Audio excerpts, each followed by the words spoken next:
श्रीमान राजगोपाल जी ने जो प्रेजेंटेशन आपके सामने प्रस्तुत किया है, एक लंबा कालखंड ऐसा गया जिसमें यही सोचा जाता था कि सब कुछ सरकार करेगी, और ये लंबा अरसा उसी प्रकार से गया। दूसरा, हमारे देश में यानी भारत की स्वतंत्रता के बाद भी जो देश स्वतंत्र हुए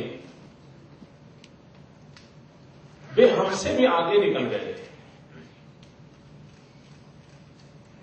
मूलभूत रूप से ये सोचने की आवश्यकता है कि हमसे छोटे देश,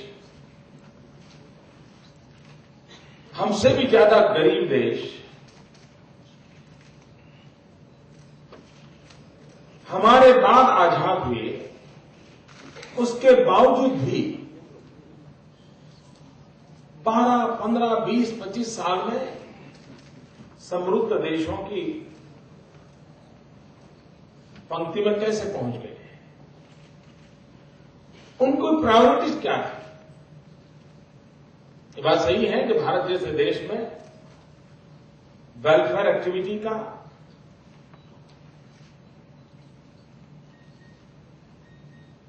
उस पर बल देना, उसकी आवश्यकता पर बल देना बहुत आवश्यक है, लेकिन विकास के लिए जो मूलभूत फाउंडेशंस पर बल देना चाहिए, हो सकता है शायद उस समय हमारी जो भी मानसिकता रही होगी, क्योंकि मुझे अभी भी मालूम है कि आप कोई बड़े प्रोजेक्ट को लेकर के शुरू करते हो तो दूसरे दिन चर्चाएं शुरू होती हैं कि भारत जैसा गरीब देश है, इतना बढ़िया रास्ता बनाने की जरूरत क्या है, ये कार वालों के लिए हो रहा है, ये बड़े मूढ़ीपतियों के लिए हो रहा है, ये तुरंत शुरू होता है। मित्रों, इंफ्रास्ट्रक्चर विकास के लिए कितनी बड़ी आवश्यकता है, ये बात समझने में हमारे देश को 50 साल लग गए।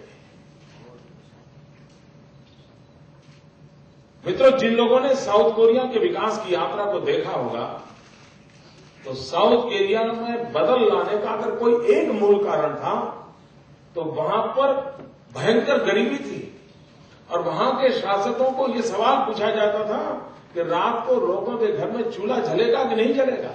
उस समय वहां के शासकों ने आज से 30 साल पहले पूरे साउथ कोरिया को उत्तर से नीचे दक्षिण जोड़ने वाला एक एक्सप्रेस हाईवे बनाने का निर्णय कर लिया, दुनिया से कर्ज करके करेंगे निर्णय किया, और पूरे साउथ कोरिया के लोगों ने नाराजगी प्रकट की, क्या कर रहे हो आप?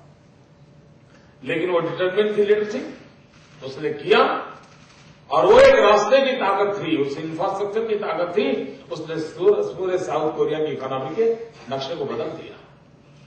ये सारी दुनिया में है। मित्रों, एक तबका वो चलता रहा कि सब कुछ सरकार करेगी, जब कर नहीं पाए तो फिर मॉडल आया कि लाइसेंस सिस्टम से कुछ करने देंगे, लाइसेंस के माध्यम से करने देंगे। उसने भी सरकारों को उतनी सफलता नहीं दी, विचार उतने सफल नहीं रहे। फिर एक नया मॉडल आया, वो मॉडल आया कि सरकार और प्राइवेट मिलजुल के कुछ करेंगे। कुछ मात्रा में वो अभी भी चल रहा है। मित्रों, गुजरात ने एक नए अप्रोच की ओर बल दिया है, मैं उस पर आपको ध्यान आकर्षित करना चाहता हूं। हमारे यहां पब्लिक प्राइवेट पार्टनरशिप का मॉडल देश में करीब करीब अब स्वीकृति होती जा रही है, लेकिन हम एक स्टेप आगे बढ़ना चाहते हैं, और मैं चाहता हूं कि development must be A mass movement. Unless and until development is not a mass movement, unless and until each and every citizen does not feel that he is a part of the development, you cannot achieve the goal. और इसलिए मित्रों, मैं जब mass movement कहता हूं तो मैं आपके सामने एक उदाहरण प्रस्तुत करना चाहता हूं। अगर 1857 से आजादी के आंदोलन को देखा जाए, हिंदुस्तान के हर कालखंड में किसी ने आजादी के आंदोलन के लिए प्रयास किया था, अपना जीवन दे दिया था, फांसी के तख्त पे चढ़ गए थे, जेलों में जिंदगी गुजार रहे थे। लेकिन महात्मा गांधी का सबसे बड़ा कंट्रीब्यूशन क्या था? आजादी का आंदोलन पहले भी चल रहा था, आजादी के लोग मर भी रहे थे, जीवन खपा रहे थे। महात्मा गांधी का कंट्रीब्यूशन यह था, उन्होंने आजादी को मास मूवमेंट में कन्वर्ट कर दिया। यानी कोई चरखा भी चलाता था तो उसको लगता था मैं फ्रीडम फाइटर हूं। कोई अगर झाड़ू भी लगाता था, सफाई का काम करता था, उसको लगता था मैं फ्रीडम फाइटर हूं। ये गांधी का सबसे बड़ा कंट्रीब्यूशन था। मैं समझता हूं 21वीं सदी को हिंदुस्तान की सदी अगर बनाना है तो देश को आवश्यकता है डेवलपमेंट को मास मूवमेंट के रूप में उठाना चाहिए। हर हिंदुस्तानी को लगना चाहिए कि मैं ये जो कर रहा हूं, मैं भारत के विकास के लिए कर रहा हूं, मैं मानव जाति के कल्याण के लिए कर रहा हूं। और इसलिए गुजरात ने डेवलपमेंट को मास मूवमेंट बनाने का अभियान चलाया। और इसका इंपैक्ट कैसा होता है? और जब मैं मास मूवमेंट का, जैसे अभी राजगोपाल जी बता रहे थे, रेन वाटर हार्वेस्टिंग का हमारा मूवमेंट आजादी के बाद और गुजरात अलग बनने के बाद मेरे राज्य में 12,000 छोटे मोटे वाटर बॉडी बने थे। 12,000 हम लोगों ने रेन वाटर हार्वेस्टिंग, और ये अगर परमात्मा ने हमें बारिश नहीं दी है, क्या है, रोते बैठेंगे क्या?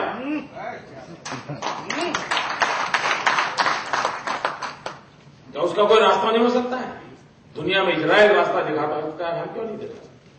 हमने रेन वाटर हार्वेस्टिंग के लिए जन आंदोलन खड़ा किया, और इतने कम समय में, पिछले 5 साल में 3 लाख वाटर बॉडीज बनाए, छोटे मोटे 3 लाख। 50 साल में 12,000, 5 साल में 3 लाख। और मैं तो हिंदुस्तान के, अब भारत सरकार का रिपोर्ट है कि मेरे यहां सारे देश में वाटर लेवल नीचे जा रहा है, मेरे राज्य में वाटर लेवल ऊपर आ रहा है।